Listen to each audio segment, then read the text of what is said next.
kali ini kita masih diberikan kesempatan untuk dapat thalabul ilm, majelis zikir, dan mudah-mudahan meskipun dilakukan secara virtual, Allah Maha mengetahui atas kesulitan kita, dan mudah-mudahan yang hadir semuanya diberikan rahmat dan sakinah oleh Allah Subhanahu wa taala melalui para malaikatnya, dan disebut-sebut nama Bapak Ibu semuanya hingga ke jannahnya Allah Subhanahu wa taala. Mohon izin kepada panitia supaya share screen-nya dapat diizinkan.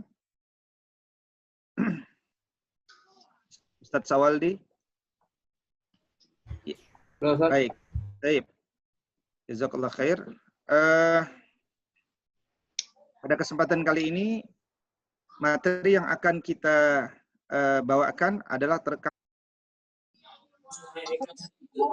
peradaban ilmu, ya, peradaban Islam sebagai peradaban yang berbasis ilmu. Kalau kemudian kita lihat, ya,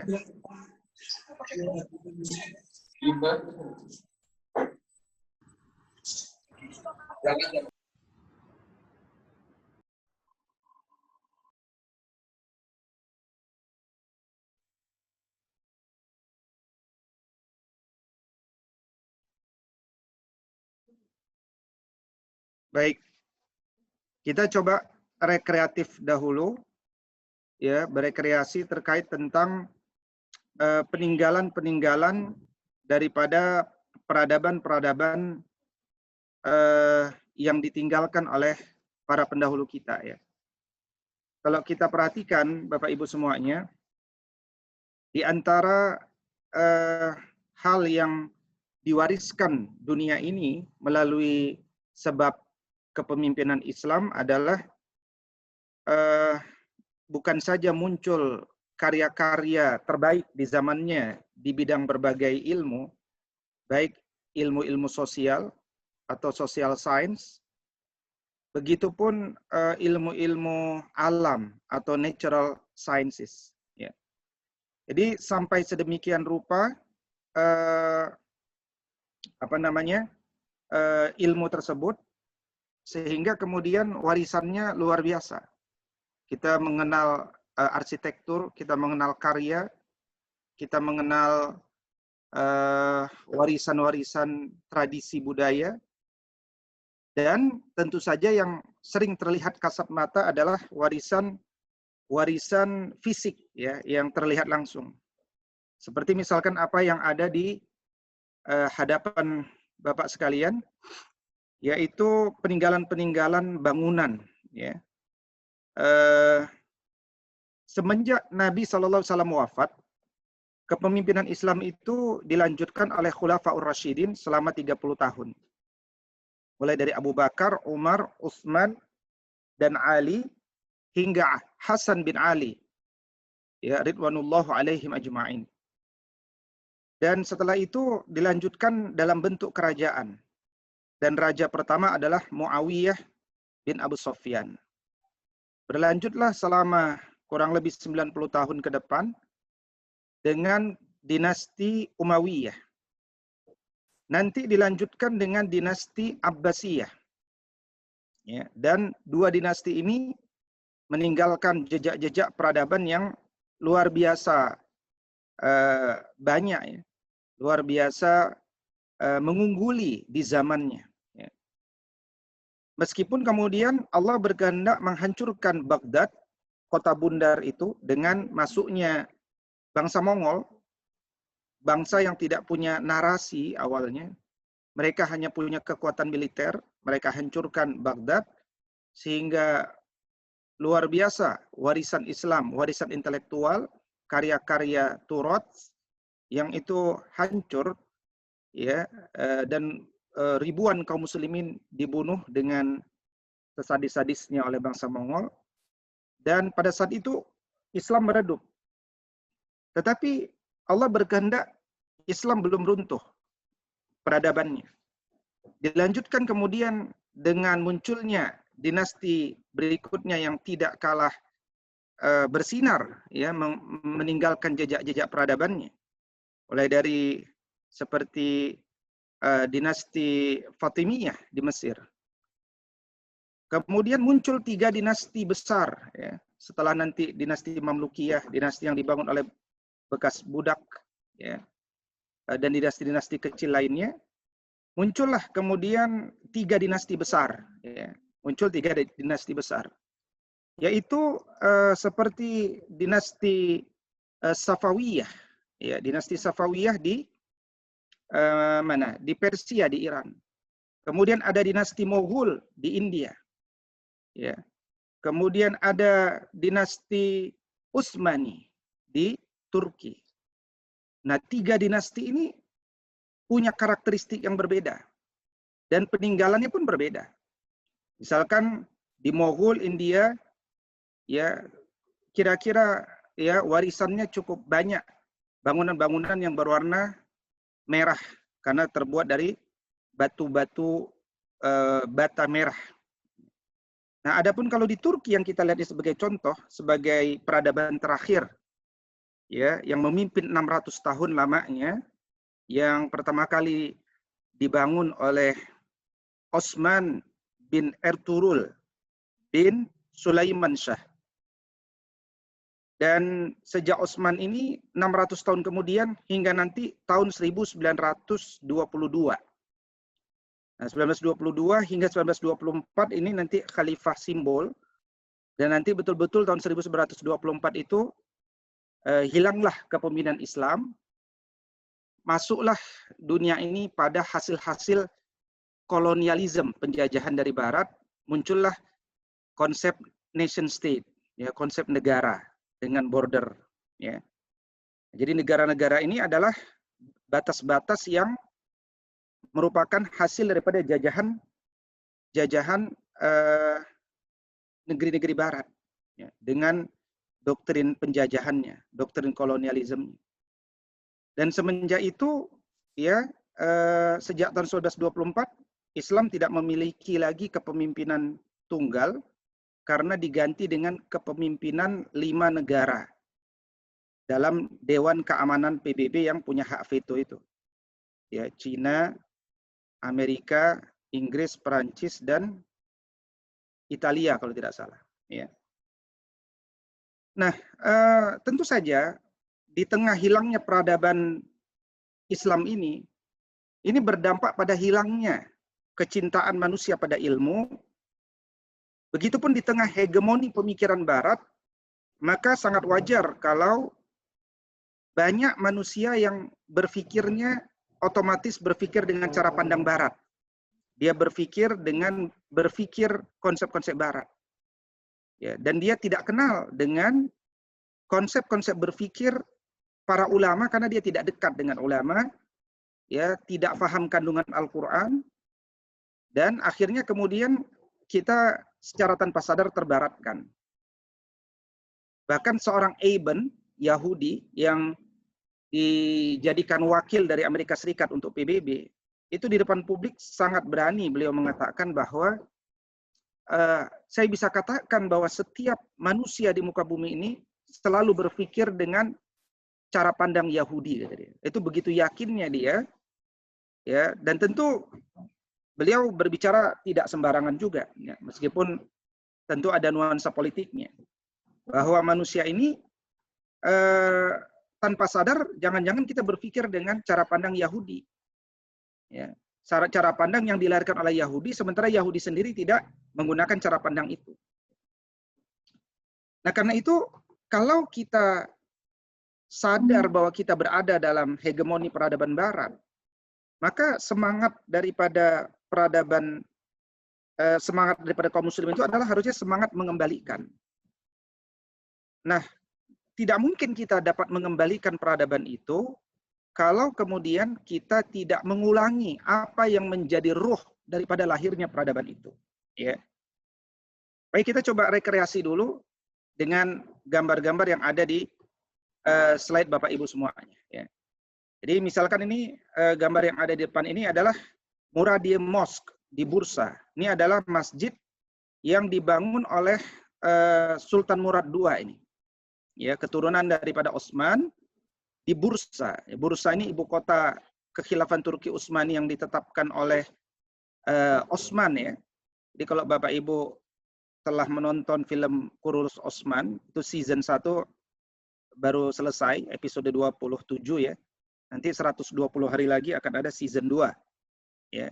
Atau kemudian telah selesai menonton Kurulus dirilis Ertuğrul misalkan, itu 150 episode. Nah, tentu dapat memahami bagaimana perjuangan dahulu bangsa Turki ya dengan semangat ilmu dan keislamannya, dengan kebersamaan ulama di sekitarnya. Misalkan dirilis Ertuğrul selalu dibersamai dengan Muhyiddin Ibn Arabi ya, yang menulis Futuhat Al-Makkiyah itu. Kalau Kurulus Utsman itu dekat sama Syekh Edebali ya. Jadi bagaimana kemudian berbasis ilmu mereka membangun kembali runtuhan peradaban Islam itu dari awal. Jadi selalu ada semangat kebangkitan. Ya. Setiap kali mereka dijatuhkan oleh musuh-musuh agama, mereka bangkit kembali. Bangkit kembali. Ya. Nah, Masjid Murad II ini, ya, ini adalah satu saksi bisu di mana dahulu umat Islam pernah memimpin dari kota ini, ya, dari Bursa, sebelum nanti dipindahkan ke Edirne, baru kemudian ke Istanbul setelah Sultan Muhammad Al-Fatih menguasai Konstantinopel itu. Ya. Makanya kemudian di Bursa sendiri itu hampir setiap jengkal ada masjid, dan masjidnya memang unik kalau di Kekhalifahan Utsmani itu ya, arsitekturnya dari bebatuan, dekorasi-dekorasinya fasad ya alami gitu ya. Nah, termasuk ini ada masjid Green Mosque, masjid hijau juga di Bursa. Ini justru dibangun 2 tahun lebih awal nih dari Masjid Murad II yang tadi ya. Kemudian kita juga bisa melihat lambang kejayaan Turki Utsmani di titik pertemuan Selat Bosporus di Tanjung Tanduk Emas Golden Horn dan Laut Marmara di Istanbul, Turki. Ini istana yang sangat luas karena didirikan di atas lahan 700.000 meter persegi dan telah digunakan oleh 24 sultan Utsmani selama 400 tahun lamanya. Ya. Nanti di tahun 1923 setelah dikuasai oleh Kemal Atatürk, Turki menjadikan istana ini jadi museum. Ya. Meskipun memang dalam sejarah Sultan Abdul Majid ketika memimpin dia sudah tidak tinggal di istana ini. Jadi beliau membangun istana berikutnya yang bernama Istana Dolmabahce. Jadi kalau Bapak Ibu menonton film Sultan Abdul Hamid II atau Payitat, itu kan 117 episode ya. Itu settingnya adalah di bekas Istana Dolmabahce itu.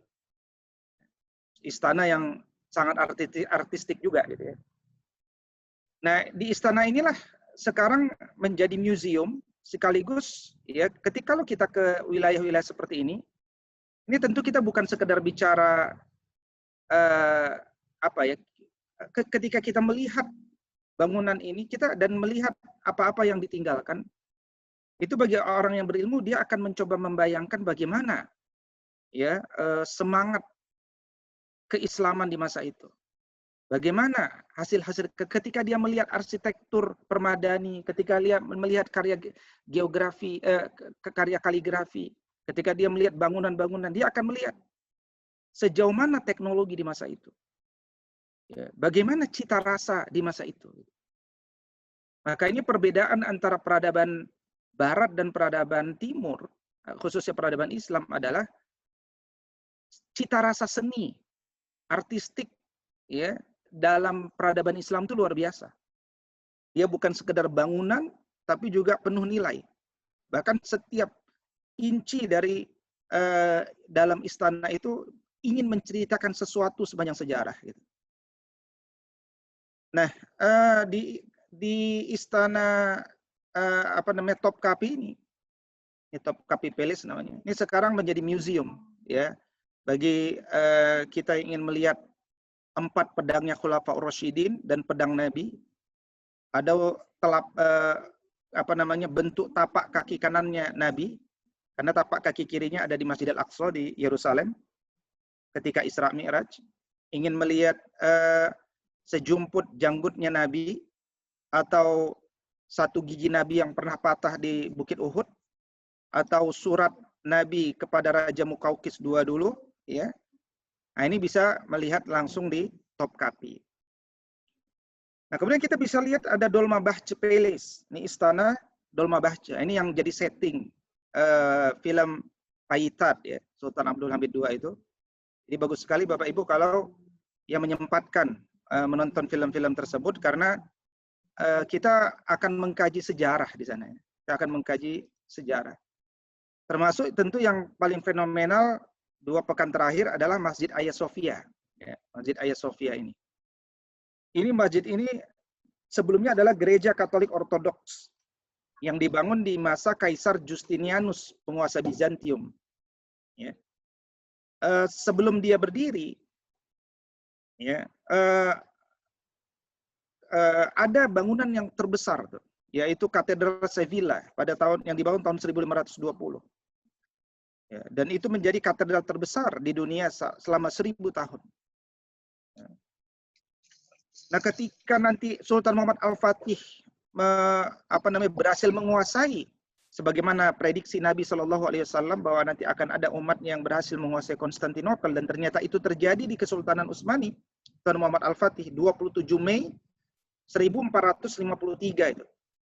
Nah, tiga hari sesudah penaklukan itu, Masjid Hagia Sophia ini kemudian dilaksanakan sholat Jumat di sana. Ya, bentuk arsitekturnya tidak diubah, kubahnya tetap seperti itu, 30 meter tingginya menjulang ke atas. Sultan Muhammad Al-Fatih hanya membangun 4 menara. Ya, dan nanti Sultan Salim II menambahkan menara lainnya gitu. Nah, kita juga bisa lihat, ya, tidak jauh dari Masjid Hagia Sophia ada bangunan yang mirip, yaitu Masjid Biru, Blue Mosque. Nah, ini dibangun oleh Sultan Ahmad I, ya, yang memang sengaja dibangun untuk menandingi Hagia Sophia. Ya. Dan ini kubahnya lebih tinggi lagi nih, 43 meter. Dengan menara 6 buah menara waktu itu. Makanya di masa itu diprotes nih, dikritik karena menaranya Masjidil Haram itu 6 menara juga. Kenapa dibangun 6? Apakah ingin menyaingi gitu kira-kira? Maka Sultan Ahmad I sampai berangkat ke Makkah dan membangun 1 lagi menara, menjadi 7 menara di sana. Ya, jadi 7 menara.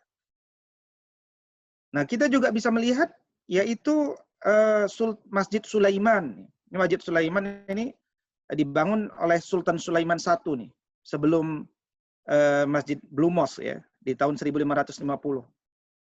Dan secara umum bangunannya mirip, sama. Tapi ada satu hal yang menarik, ya, kalau kita kaji masjid-masjid peninggalan dahulu, itu dengan ruang-ruangannya, fungsi-fungsinya. Ternyata peradaban Islam tuh memposisikan masjid itu bukan sekedar pusat ibadah semata. Tapi dia juga menjadi pusat edukasi, pusat pencerahan, dan pusat pelayanan. Itu rata-rata seperti itu. Ya, termasuk misalkan, yaitu Masjid Sulaiman ini, di mana di sini ada karavanseri. Jadi karavanseri itu satu tradisi di masa Turki Utsmani, mereka membangun bangunan untuk tempat istirahat orang-orang yang datang dari jauh dan dilayani 3 hari bisa nginap di situ dan makan gratis. Nah, tentu dengan tujuan pengembangan ekonomi, ya. Jadi dan termasuk menunjukkan keramahan Muslim sehingga orang tertarik betah lama di negeri Muslim, dan tentu ada dampak ekonomi nanti yang terjadi dengan bisnisnya dan seterusnya, gitu ya. Dan di masjid ini ada karavanseri. Dan berikutnya di masjid ini juga ada madrasah, sekolah, ya, ada tempat seminar, ada rumah sakit. Ya. Ya. Nah, termasuk kalau kita bicara rumah sakit, nah ini kompleks kuliah yang dibangun oleh Sultan Bayazid ini. Ini bahkan ada rumah sakit, ya, yang dibangun dan ada rumah sakit jiwa. Jadi ada dua rumah sakit di lokasi masjid ini. Gitu ya. Nah, termasuk juga kalau kita lihat di kompleks kuliah Bayazid ini, ya, di dalam juga ada sekolah kedokteran. Jadi bagaimana kemudian apa ya, pusat-pusat ilmu itu tidak dijauhkan dari masjid. Ya, jadi ada ulama memang mengingatkan ya, kemunduran umat Islam itu adalah ketika ilmu itu dijauhkan dari masjid dan dipindahkan ke ruang-ruang kelas yang jauh dari masjid. Gitu. Itu sebenarnya awal keruntuhan kita. Baik Bapak Ibu, itu sekilas rekreasi kita. Ya. Sekarang kita akan coba masuk kepada, mohon izin Asawaldi, share screen-nya, antum bisa checklist di meeting setting, allow screen sharing. Asawaldi. Bentar, Ustaz. Ya. Antum klik meeting setting di allow screen sharing, di situ ada. Nah, kita akan masuk kepada pengantar, ya. Kenapa kemudian bisa hadir peradaban yang gemilang itu, ya, peradaban yang melampaui zamannya. Ya. Saya akan coba share satu slide, ya, sebagai pengantar bagi kita semuanya dalam memahami persoalan ini, gitu ya.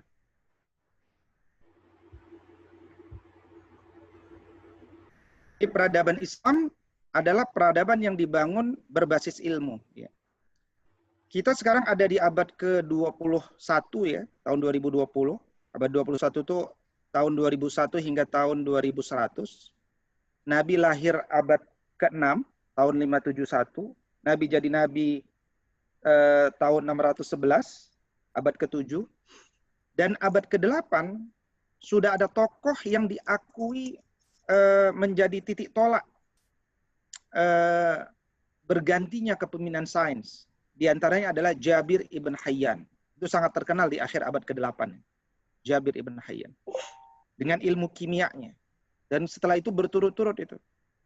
Pakar antropologi ada Al-Biruni, pakar sosiologi ada Ibn Khaldun, pakar kesehatan kedokteran ada Ibn Sina, pakar fisika ada Ibn Haytham, ya, pakar matematika ada Al-Khwarizmi dan Omar Khayyam, ya, ya, dan seterusnya. Pakar pesawat, ya, desain awalnya itu ada Ibn Firnas. Jadi luar biasa, terus-menerus melahirkan karya-karya yang gemilang. Mas, pakai HP Mas aja kamu lagi dipakai seminar, jadi nggak keluar suaranya.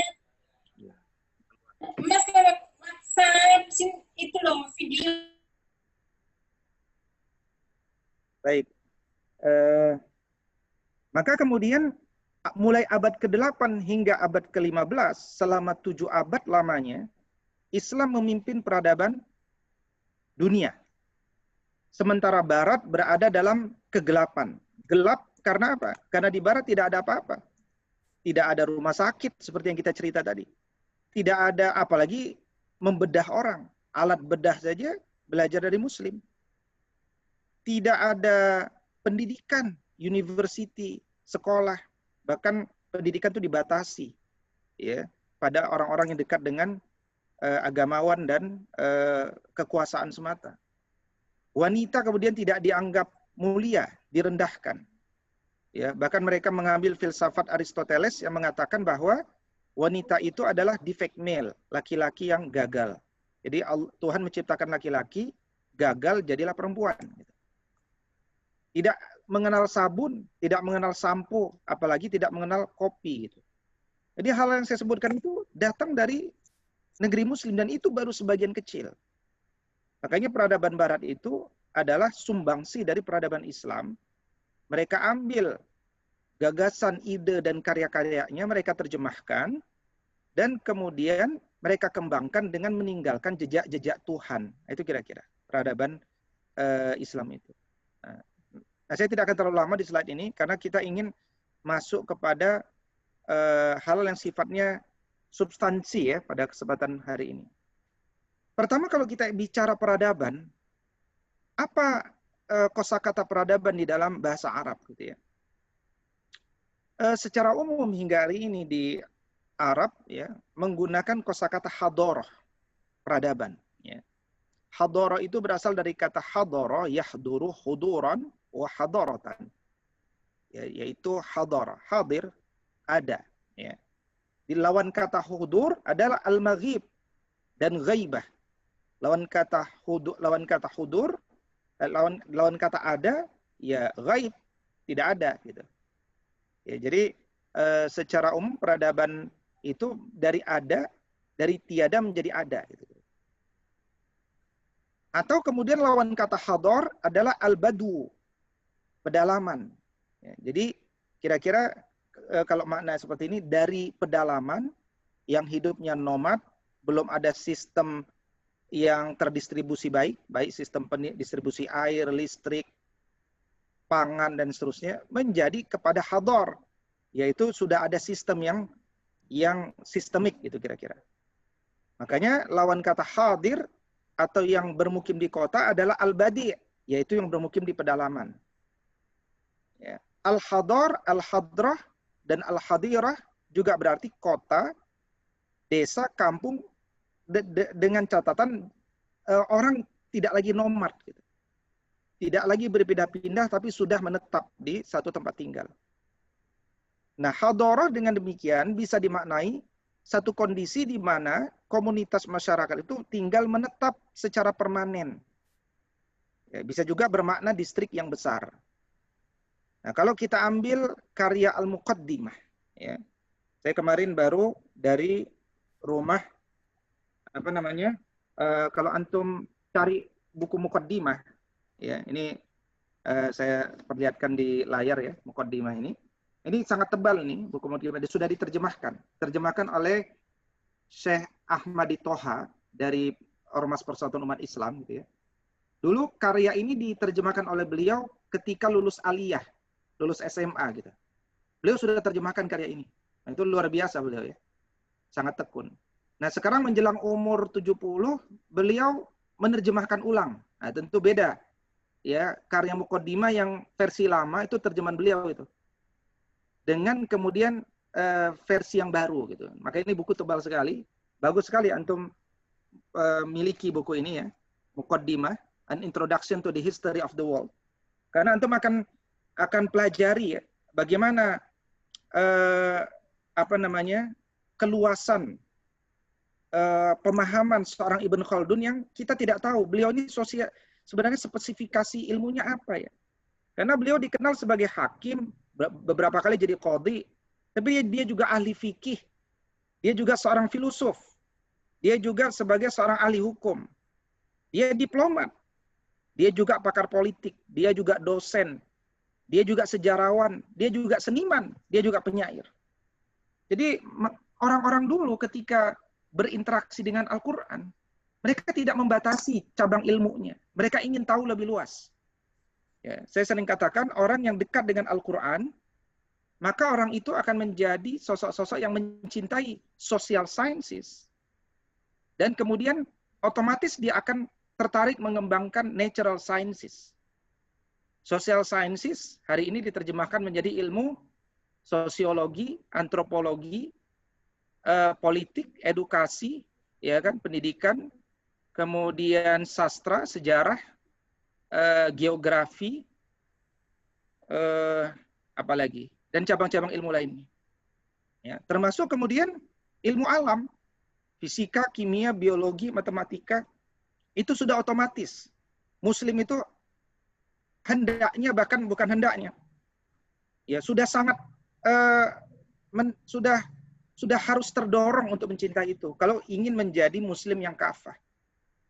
Ya, karena itu semua adalah alat yang dibutuhkan bagi manusia untuk mengoperasionalkan perintah sebagai khalifatun fil ardi. Khalifah di muka bumi. Dia perlu menguasai berbagai cabang ilmu. Yang di tataran operasional kita wajib melakukan apa? Melakukan ibadah untuk merawat dan memakmurkan bumi ini. Maka jangan merasa cukup dengan satu cabang ilmu. Gitu ya. Nah, kembali kepada pembahasan tentang kosakata peradaban, itulah hadharah. Tapi kalau kita sekedar memahami peradaban Islam adalah peradaban di mana peradaban itu terkait dengan bangunan, dengan kota, maka tentu kita tidak perlu terlalu bangga sebagai seorang muslim. Kenapa? Ya karena itu kering tanpa ruh. Ya, setiap komunitas ya dari agama manapun tentu juga tetap punya kesempatan dan sejarah yang sama sebenarnya. Jadi peradaban dalam makna hadarah ini peradaban yang sifatnya umum ya. Tetapi kalau kita pahami lebih dalam ya, para ulama menggunakan istilah lain juga ya, yaitu kosakata madaniyah atau tamaddun. Ya, kalau di Malaysia hari ini masih menggunakan kosakata tamaddun. Kenapa mereka lebih condong kepada madaniyah atau tamaddun? Karena ini erat kaitannya bukan saja sekedar bangunan, meskipun ya madana juga bisa diambil dari makna benteng yang dibangun di tengah bumi. Tetapi benteng yang ada di sana mengandung dua unsur. Jadi unsur benteng dalam korelasi kekuatan militer, tapi juga benteng dalam korelasi tempat ibadah. Ya, sebagai sistem akidah dan agama. Nah, ini nanti bisa dilihat salah satu wujud hal ini dari dinasti Mogul ya. Kalau Bapak Ibu mempelajari dinasti Mogul di India, itu di antara warisan dinasti Mogul benteng sepanjang 2,7 km ya. Benteng sepanjang 2,7 km, di mana benteng tersebut ya selain difungsikan buat militer, tapi di balik benteng itu ya ada masjid besar, ada taman yang luas. Ya, ada peradaban di sana. Nah, secara lebih khusus Madinah adalah ya jadi begini penjelasannya. Ketika Nabi dulu 13 tahun belajar surat-surat Makkiyah yang jumlah surat Makkiyah itu kata Mujahid 114 surat dikurang 26 surat itu. Jadi kokoh betul Islamic worldview-nya, pandangan hidup Islamnya kokoh betul. Kemudian Nabi dengan kehendak Allah akhirnya diperintahkan untuk hijrah kan. Hijrah ke kota Yathrib. Yathrib ini nama kota Sarab. Ini buruk, nama kota ini tidak baik ya. Tapi Nabi apa yang dia lakukan? Dia dakwah di sana dengan Quran, dia memperbanyak jumlah ya, dan dakwah Nabi yang paling utama dan paling menantang adalah dakwah membangkitkan, menyadarkan perasaan keberhutangan kepada Allah Subhanahu wa taala. Itulah dakwah Nabi dan target Nabi, membuat orang-orang itu merasa punya hutang kepada Allah Subhanahu wa taala. Ya. Karena itu kemudian ketika orang-orang yang berasa berhutang kepada Allah Subhanahu wa taala ini mulai banyak ya. Jadi orang-orang dulu diperkenalkan bahwa mereka itu punya hutang kepada Allah, mulai dari Quran surat 7 172. Dikenalkan tentang konsep ad-din ya. Dan konsep ad-din ini menjadikan manusia sadar akan perasaan keberhutangannya kepada Allah yang memiliki memiliki ismun min asma'illah, yaitu namanya adalah ya ada satu nama Allah di luar yang 99 nama yang ada di dalam Al-Qur'an, yaitu misalkan dalam konteks ini adalah Ad-Dayyan.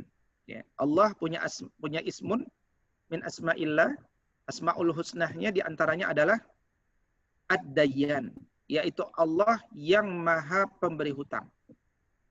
Dalam kitab Tauhid Sahih Al-Bukhari misalkan, Allah katakan yuhsarullahul ibad, kemudian Allah katakan anal malik wa anad dayyan. Aku ini al-malik, malik ada di dalam Al-Qur'an, wa anad dayyan, aku juga disebut ad-dayyan, nama Allah. Jadi ketika mereka merasa berhutang kepada Allah, akhirnya mereka hidup untuk membayarkan hutangnya kepada Allah dengan jiwa dan hartanya. Dan mereka saling berkolaborasi, saling ta'awun alal birri wat taqwa untuk membayarkan hutang mereka kepada Allah dalam waktu yang sebentar di dunia ini, hanya 60 tahun. Maka ketika satu kota telah berhasil mayoritas dijadikan manusia-manusia yang berhutang kepada Allah Subhanahu wa taala, maka kota tersebut layak disebut sebagai Madinah. Nah, itu sejarahnya secara filosofis. Dan kota Yatsrib diganti menjadi Al-Munawwarah. Madinah Al-Munawwarah. Kota besar, besar ini karena bukan kotanya besar, bukan secara zahir, tapi besar karena dalam kerajaan mikro manusia. Ya, dalam jiwa manusia itu punya keluasan jiwa bersama Allah Subhanahu wa taala. Ya. Maka kota besar ini disebut sebagai Madinah Al-Munawwarah. Kota besar yang terang benderang. Makanya kota manapun yang kita berhasil menjadikan mayoritas penduduknya merasa berhutang kepada Allah Subhanahu wa taala, maka kota itu layak disebut Madinah. Dan orang-orang itu disebut sebagai orang-orang yang cerdas sesungguhnya. Kata Nabi, orang cerdas dalam perspektif ad-din adalah al-kayyis. Ya, al-kayyis. Apa itu al-kayyis? Kata Nabi, man dana nafsahu wa amila lima ba'dal maut. Yang dia menjadikan jiwanya merasa berhutang kepada Allah, selalu mempersiapkan dirinya pada akhirnya dan beramal untuk hari sesudah kematiannya. Ini orang cerdas. Dan kesinilah pendidikan itu diarahkan. Bukan sekedar cerdas dunia. Terlalu banyak hari ini orang cerdas dunia tapi cerdas minterin orang lain dalam konotasi negatif. Bukan itu. Ini namanya orang-orang yang tidak beradab. Makanya kecerdasan kita adalah manakala kita mampu mengenalkan manusia, menyadarkan mereka sehingga mereka bekerja untuk hari sesudah kematiannya dan tidak merasa bahwa bahwa dunia ini ya kekal, bahwa mereka tidak dibangkitkan sesudah kehidupan ini. Itu mereka masih jauh dari kecerdasan. Karena itu orang-orang dulu pelajaran pertama yang ditanamkan kepada mereka adalah Al-Quran. Tapi ternyata juga lebih substansi lagi, sebelum mereka belajar Quran, mereka diajarkan adab. Kayaknya Bapak Ibu bisa baca ya kitab At-Tibyan misalkan, itu sudah diterjemahkan, karya Imam An-Nawawi. Fi adabi hamalatil Qur'anil Karim. Sebelum kita mengambil ilmu yang banyak dari Al-Quran, gimana nih supaya ilmu dari Al-Quran itu mudah kita ambil? Tegakkan dulu adabnya. Nah, orang baru akan mengejar adab daripada ilmu kalau dia punya iman. Makanya Abdullah bin Umar radhiyallahu taala anhu sharing dulu ketika masa kecilnya, kata beliau, kami dulu diajarkan iman sebelum diajarkan adab. Karena orang punya iman, maka mereka tidak akan kejar banyak-banyakan pengetahuan, tetapi mereka mengejar banyak-banyakan pemahaman. Orang mulia itu adalah karena banyak, bukan karena banyak riwayatnya, tapi karena mendalam di riwayatnya. Maka didorong orang-orang dulu menjadi apa? Menjadi ulama. Ya, kita semua ini Bapak Ibu itu didorong jadi ulama. Bukan hanya yang disebut ulama bukan orang yang ceramah di depan orang, bukan. Ulama itu adalah orang-orang yang tunduk kepada Allah. Kita mengaku diri kita cerdas, IQ kita tinggi, tapi tidak tunduk kepada Allah. Kita nggak cerdas. Kita bukan ulama. Innama yakhshallaha min ibadihil ulama. Maka dari rumah-rumah kita mudah-mudahan lahir ulama-ulama yang umara, ulama-ulama yang memimpin urusan-urusan, baik dalam urusan agama, urusan politik, urusan militer, urusan ekonomi, urusan pendidikan, dan bidang-bidang lain. Jadi kita dilahirkan untuk jadi trendsetter, leader, bukan follower. Kalau kita belajar selama ini sekedar mengekor konsep-konsep dari Barat, yakinlah selama itu kita hanya akan selalu takjub pada Barat dan akan menjadi follower daripada Barat. Dan Barat tetap melangkah ke depan. Dan selama itu peradaban Islam yang hilang tadi di abad 15 atau secara formalitas di tahun 1924 itu tidak akan bisa kembali lagi. Nah, karena itu orang didorong, laki-laki perempuan sama, punya kewajiban yang sama untuk menjadi ulama. Ya. Dan menuntut ilmu enggak pandang umur, dari muda atau kalau udah bertaubat hijrah di usia tua, tetap terus belajar. Mengejar ilmu pun nggak kenal tempat. Mau di Cina, kejar. Sejauh apapun kejar maknanya. Sehingga kemudian ya orang-orang yang mengejar ilmu itu kedudukannya dalam agama lebih tinggi daripada sekedar ahli ibadah. Karena ahli ibadah belum tentu ibadah di atas ilmu. Tapi orang berilmu pasti ingin beribadah dan pasti ingin beribadah dengan benar. Makanya Ali bin Abi Thalib radhiyallahu taala anhu katakan ilmu lebih baik dari harta. Karena ilmu yang menjaga manusia. Tapi kalau harta, kita yang jaga harta. Gitu. Ilmu itu hakim, sementara harta itu akan dihakimi. Kita punya harta banyak, nggak mau zakat, nggak mau sedekah, harta itu nanti jadi ular, melilit leher kita, memakan kepala kita. Ilmu itu berkembang kalau dinafkahkan, diberikan dia malah berkembang. Tidak ada orang jatuh miskin gara-gara memberikan harta, memberikan wakaf, tidak ada. Justru banyak orang punya masalah ketika dia tidak mau berzakat, tidak mau berwakaf, tidak mau bersedekah. Ya, sementara harta berkurang saat dibelanjakan. Dalam sejarah berapa banyak khalifah yang meninggalkan anak-anaknya harta yang banyak. Kata ulama, ada seorang ulama mengatakan, ya, khalifah tersebut ketika wafat meninggalkan anak-anak yang uangnya banyak sekali. Tapi kami masih hidup ketika anak-anak tersebut akhirnya menjadi peminta-minta di tengah jalan. Beda dengan Umar bin Abdul Aziz. Umar bin Abdul Aziz memang sejak jadi khalifah dia langsung jual tuh semua kekayaannya, ya. Kemudian hasil penjualannya diberikan semua ke Baitul Mal, ya. Dan ketika dia wafat, anak-anaknya nggak ditinggalkan harta yang banyak, tetapi diminta untuk berpegangan teguh pada Allah. Dan ulama mengatakan kami menyaksikan anak-anaknya Umar bin Abdul Aziz itu nanti ketika besar, ketika mereka berinfak, mereka infak dengan 20 ekor unta, 30 ekor unta, menandakan mereka orang-orang yang akhirnya mandiri, kokoh. Nah, karena itu peradaban Islam adalah peradaban yang berbasis ilmu. Kenapa? Karena sejak awal saja Islam itu sudah berawal dari dorongan Iqra. Iqra, bacalah. Lihat Quran surat Al-Alaq, ya, ayat 1-5. Dan cara baca itu juga, bacanya harus selalu dengan bernaungkan wahyu. Iqra bismi rabbikal ladzi khalaq. Baca. Apa yang dibaca pada saat ayat ini turun tidak ada mushaf Al-Quran. Ayat Quran pun cuma 5. Ini mendidik kepada kita bahwa manusia itu harus terbiasa membaca alam semesta ini semuanya. Ya. Alam semesta ini, kita melihat pohon kelapa, ada nggak pelajaran yang bisa kita ambil? Kita melihat gunung, ada tidak pelajaran yang bisa kita ambil?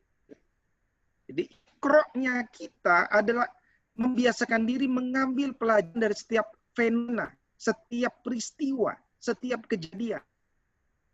Banyak hari orang yang merasa aman karena sudah punya buku di rumahnya.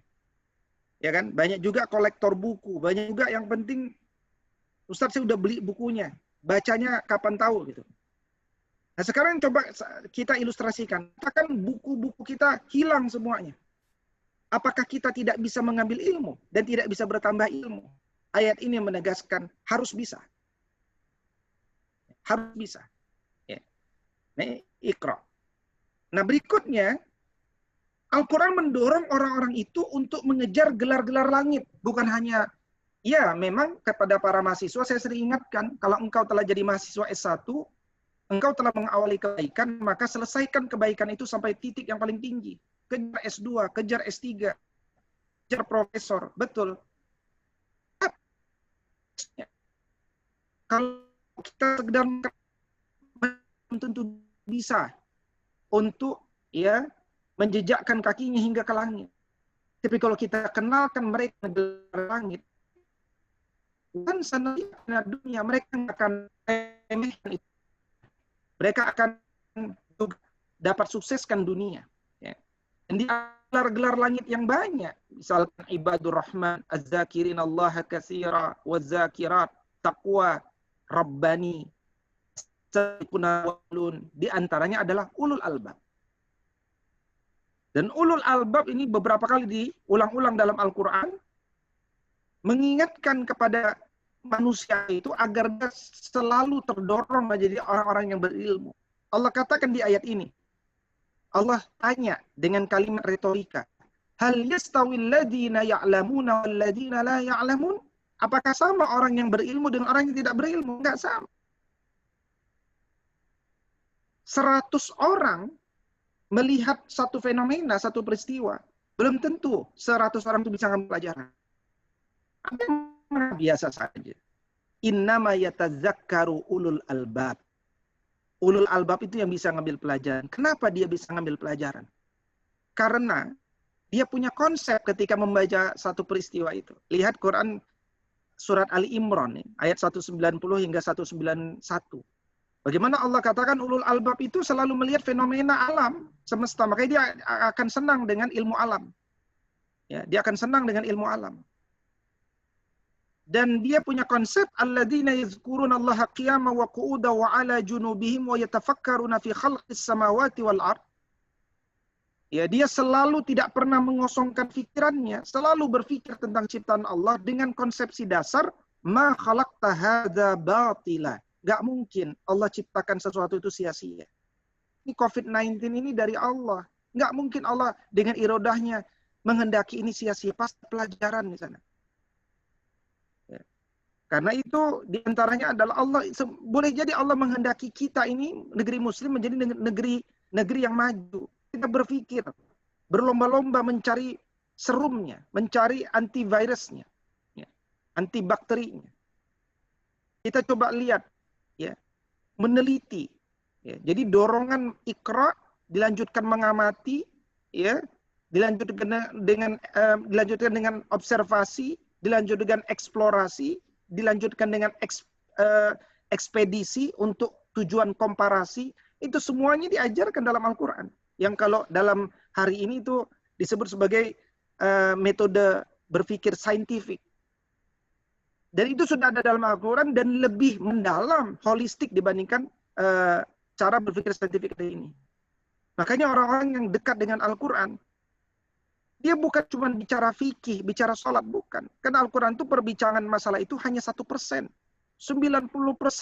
lebih itu bicara tentang masalah-masalah yang sifatnya ubudiyah, ya, yang bersifat ghairu mahdhah, amalia-amalia sosial.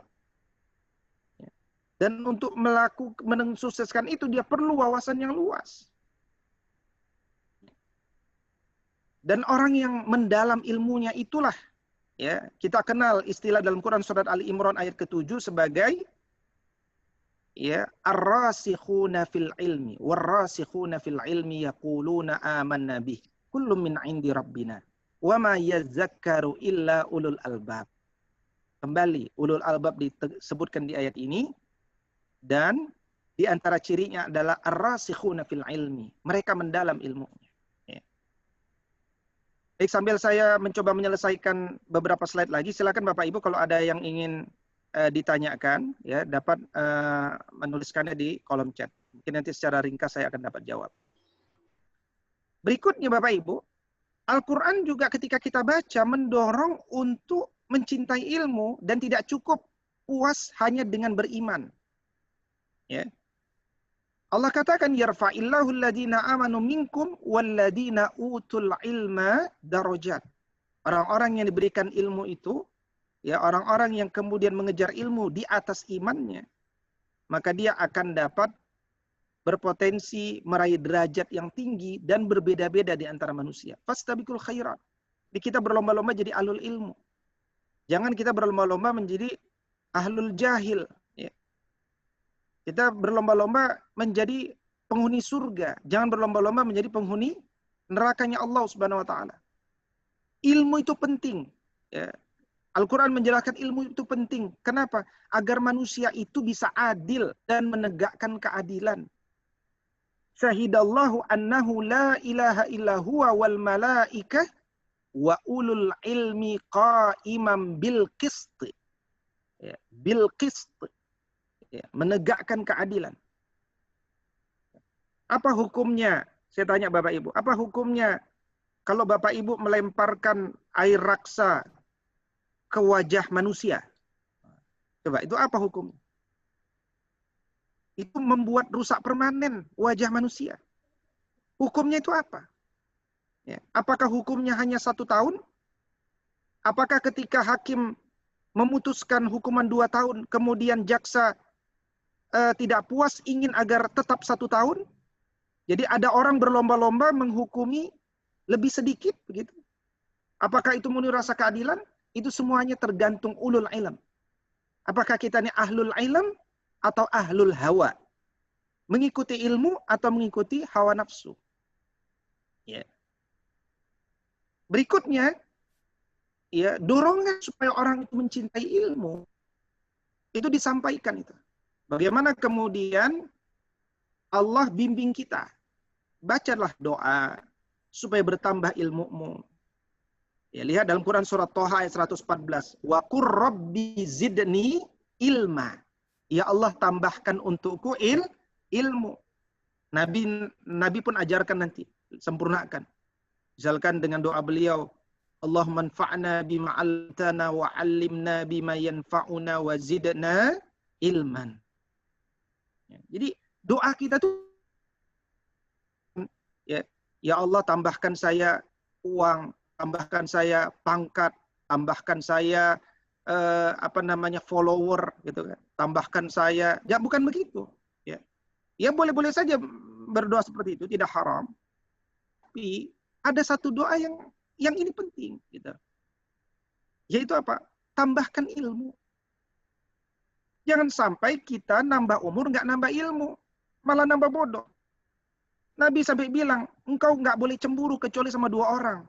Rajulun atahullahul hikmah wa rajulun atahullahu malan. Laki-laki yang bertambah ilmu dan ilmu itu dibagi sama orang. Laki-laki yang bertambah harta, hartanya dibagi sama orang. Nah, itu sama itu. Jadi cemburu sama dibaginya itu gitu. Ya. Untuk supaya bisa menjadi orang yang berilmu, salah satu caranya adalah mengungkap, mencoba mentakwil, mencoba mengungkap amsal, perumpamaan-perumpamaan yang dibuat di dalam Al-Quran. Allah buat perumpamaan ada maksudnya. Misalkan kalau Bapak Ibu lihat dari ayat 1 sampai ayat 6236, itu di antara permisalan pertama yang Bapak Ibu temukan apa? Tentang nyamuk kan? Nyamuk tuh awal surat Al-Baqarah rubuk yang kedua. Coba pikir, kenapa Allah misalkan dengan nyamuk ya? Kenapa nyamuk ya?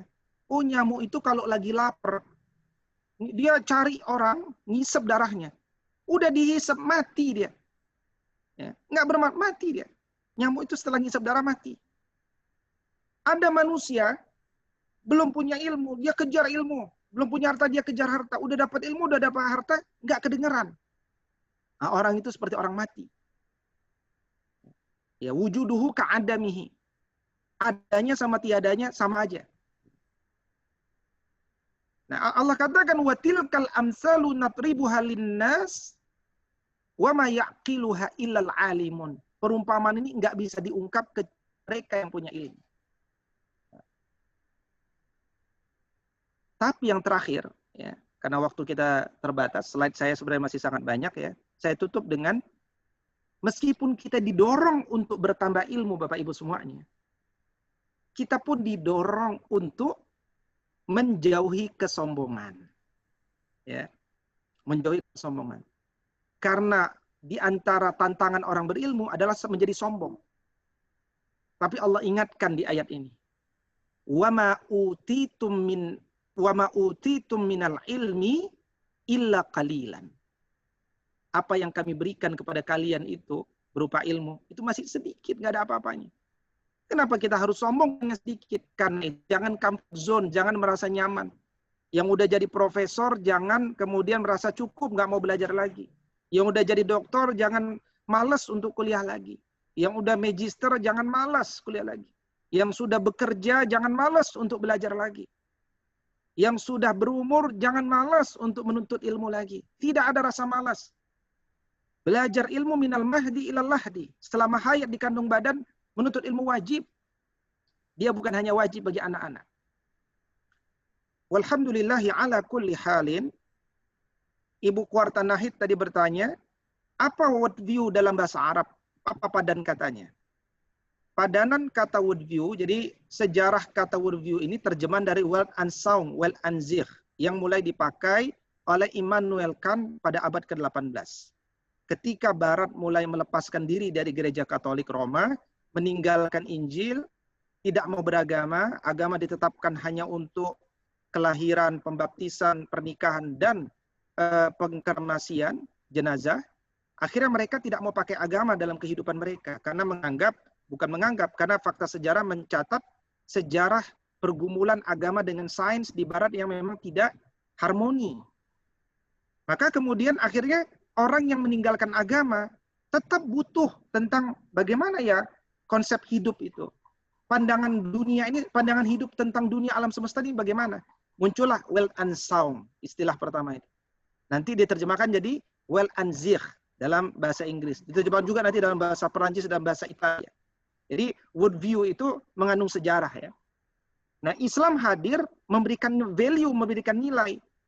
Kalian mulai tertarik belajar worldview, tapi ada nilainya itu spekulasi semuanya.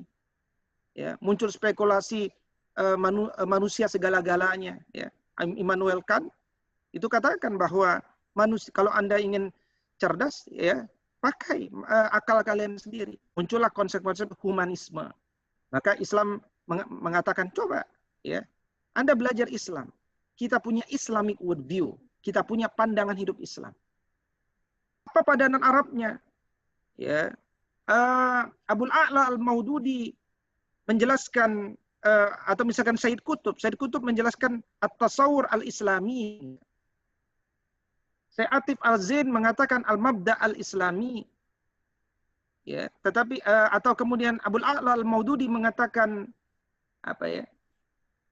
Saya lupa nanti mengingat. Ya. Tetapi kita lebih condong pada apa yang disampaikan oleh Syed Muhammad Naqib Al-Attas. Ya, di mana Syed Muhammad Naqib Al-Attas mengatakan ru'yatul Islam lil wujud. Ya. Ru'yatul Islam lil wujud.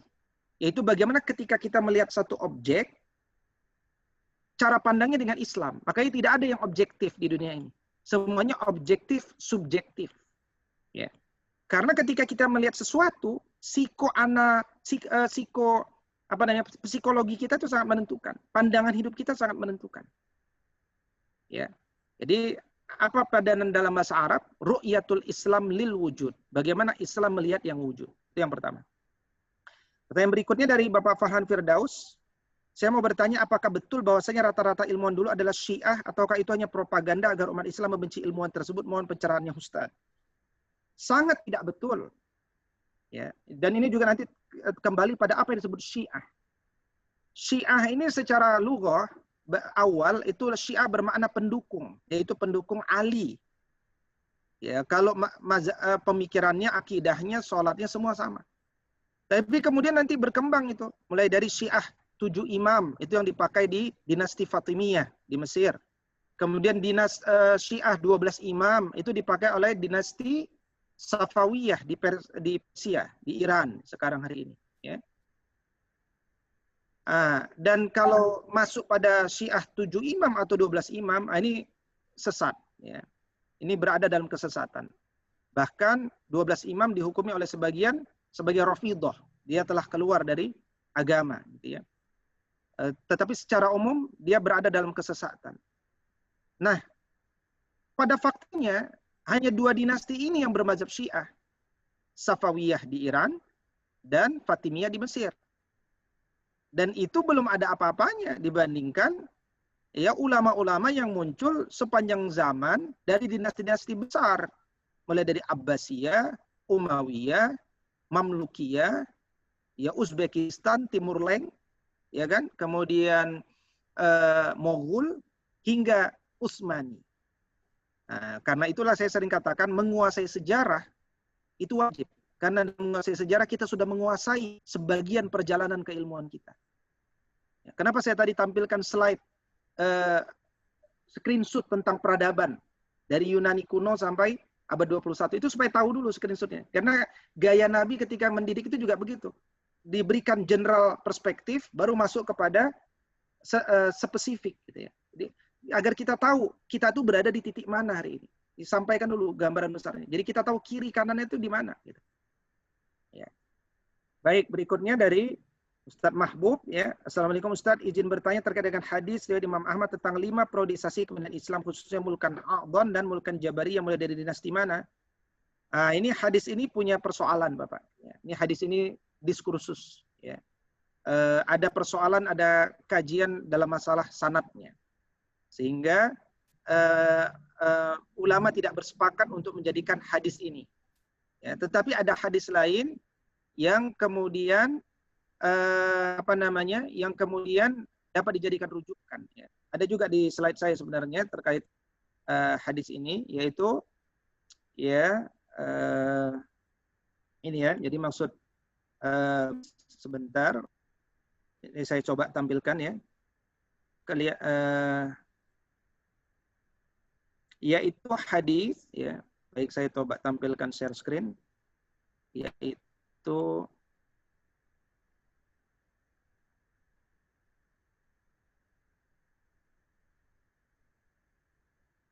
ya. Jadi kan ini kita bicara itu nanti sebenarnya agak mendalam ya.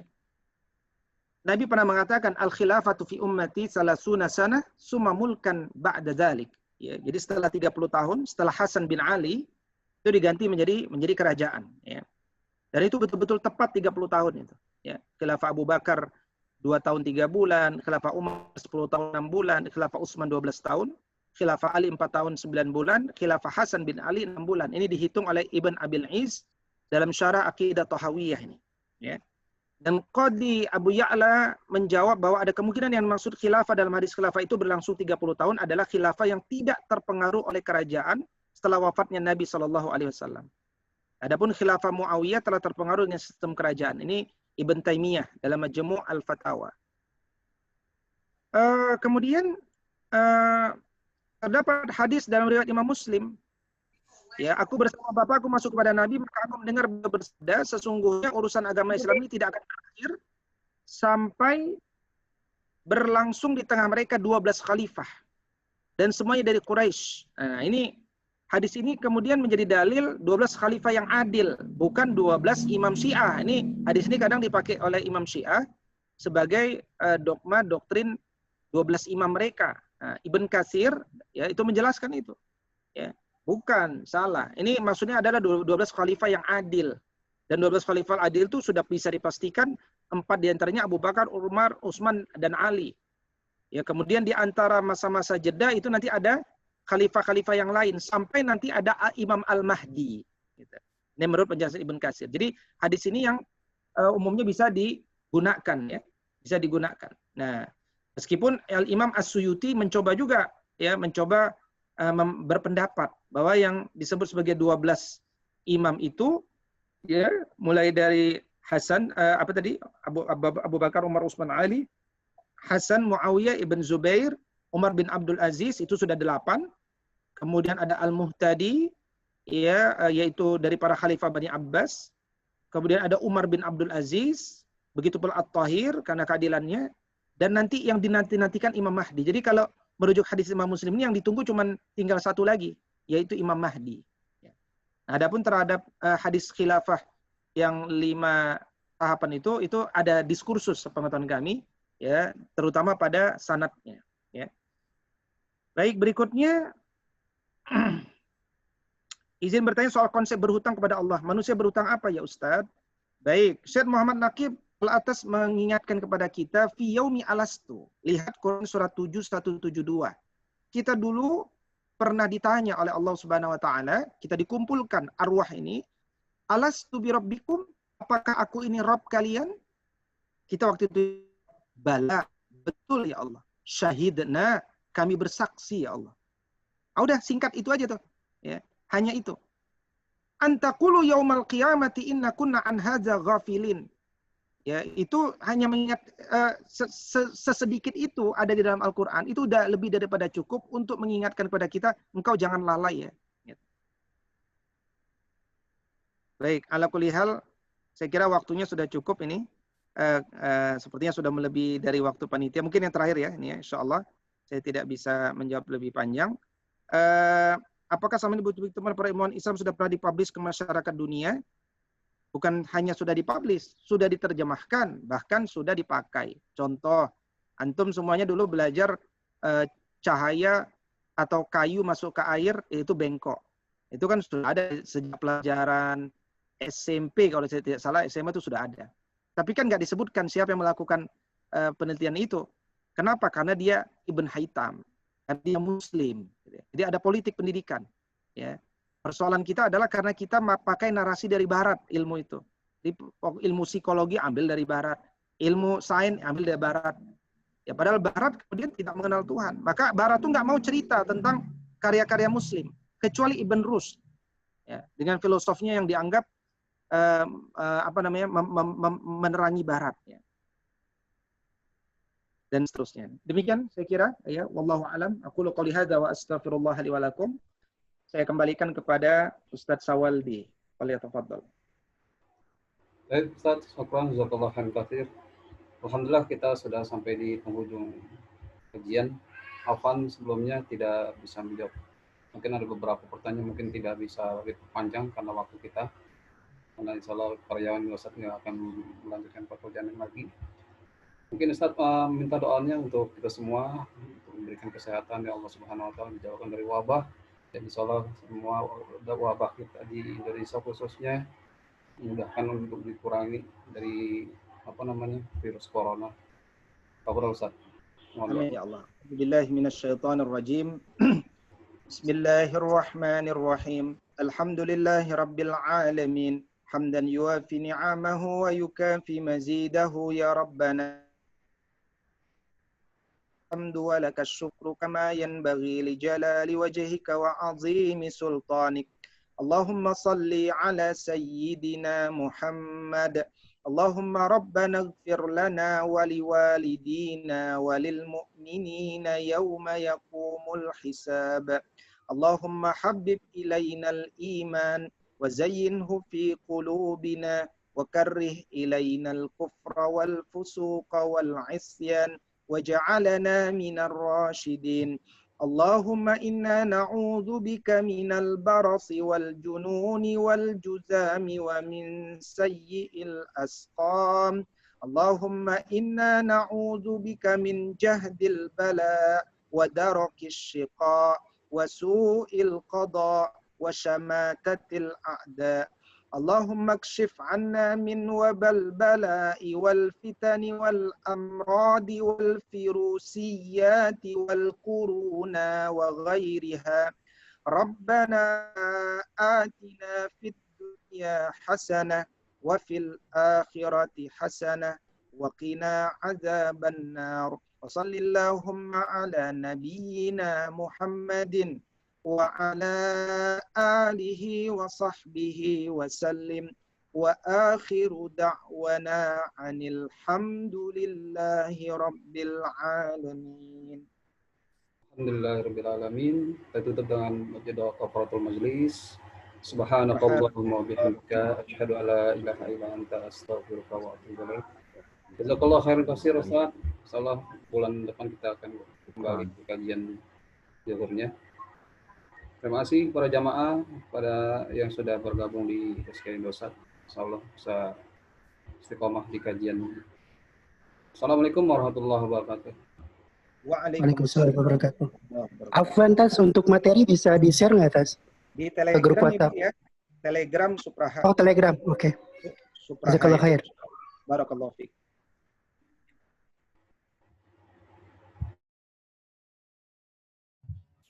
Terima kasih Ustadz.